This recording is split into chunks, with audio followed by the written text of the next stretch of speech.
Okay, the second problem, we have somebody jumping, and we want them to be able to reach a velocity of 4 meters per second with a jump in which the acceleration is uniform for 0.4 meters.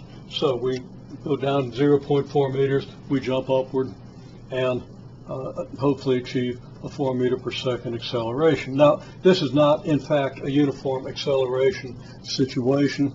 Our body doesn't work with uniform accelerations.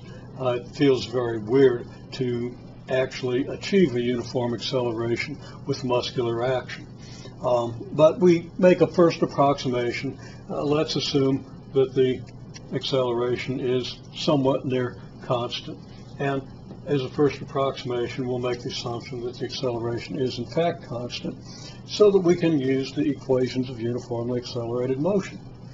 Okay, well, our initial velocity is 0 because when we're crouched down, we're not moving, and then we spring upward, achieve our 4 meter per second final velocity in in a distance of 4/10 of a meter.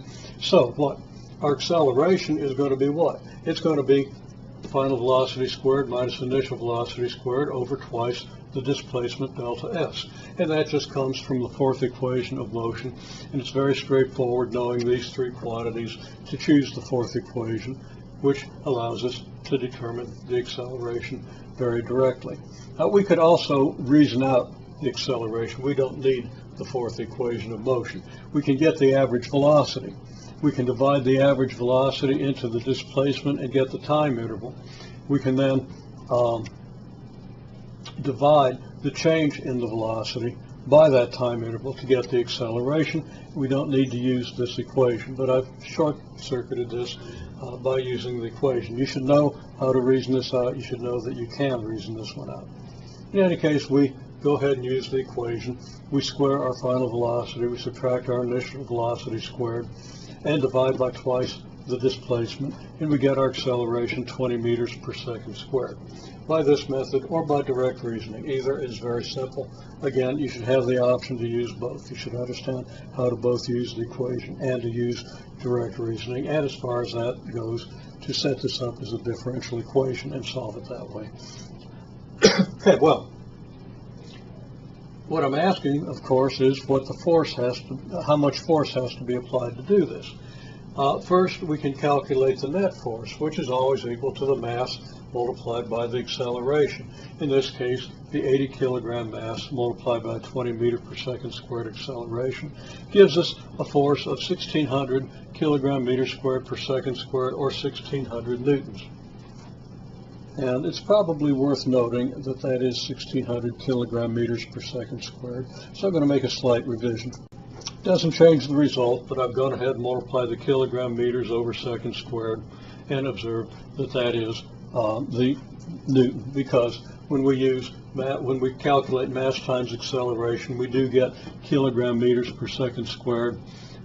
When we use SI units for our mass and our acceleration and our mass and our acceleration, we get the standard unit of force, which is the newton.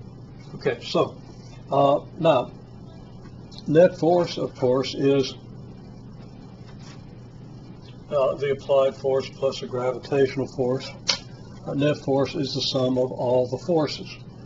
Now, the intuitive idea is that if I'm jumping upwards, I not only have to supply 1,600 newtons of force to accelerate my mass, I also have to supply a force equal to my weight, because, of course, gravity is pulling me down. So that the net force is the applied force plus the gravitational force, the force that's pushing me upward and the gravitational force that's pulling me downward.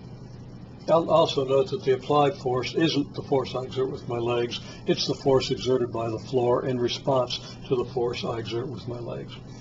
We'll talk about that in a minute. So we have this, that the net force is the applied force plus the gravitational force.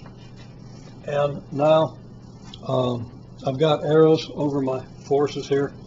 I should not have an arrow over this force.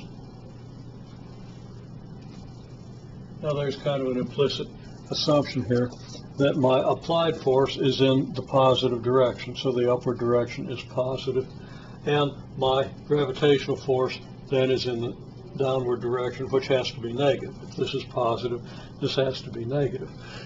So I've replaced my arrows with plus and minus signs, and I guess I could put a plus sign here and a minus sign here. The arrow indicates a vector quantity with a magnitude and direction. If I make the convention I said where the upward is the positive direction, then positive F applied gives me both the magnitude and the direction. And the negative 80 kilograms times 10 meters per second squared, it would actually be 80 kilograms times negative 10 meters per second squared. But I'm adding another vector quantity that happens to have a negative sign on it. So my applied force is, I'll put the plus here, plus 1,600 newtons plus 800 newtons equals plus 2,400 newtons. And that's the force required to achieve, that's the force that needs to be applied in order that the net force be 1,600 newtons, and that we get the upward acceleration of 20 meters per second squared. Now, this is the force exerted by the floor in response to the downward force by my legs. Okay? I push this way with my legs. I don't accelerate in the direction in which I'm pushing. I accelerate upward because of the reaction of the floor to the force I exert. And actually, the floor is elastic to an extent. It compresses or bends a little bit when I push down, and that elastic response to the force that I'm exerting downward is what propels me upward. Important idea to understand. It's also very important to understand the difference between a net force and an applied force. The applied force is generally only part of the net force, and our basic